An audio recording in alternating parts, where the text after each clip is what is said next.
লবণ অ্যাড করে দিলাম। দেখুন লবণ অ্যাড করে আমি ভালো করে মিক্স করে নিয়েছি। এবার যদি মনে করেন একটু গ্রেভি খাবো, তো সে বাটি ধোয়া যেটুকু জল, যে মশলা ধোয়া জলটা এর মধ্যে দিয়ে দিব। দিয়ে আমি এর মধ্যে দিয়ে দিলাম।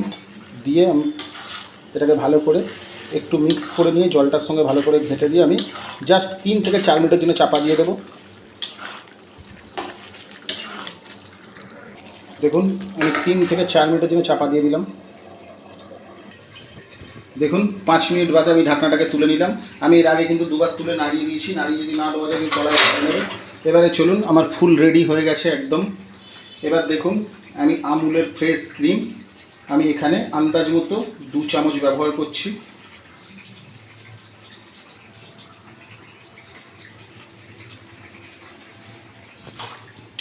অনুরোধ রইল অবশ্যই বাড়িতে করে ট্রাই করবেন, করে কমেন্ট আমাকে লিখবেন কেমন খেলেন।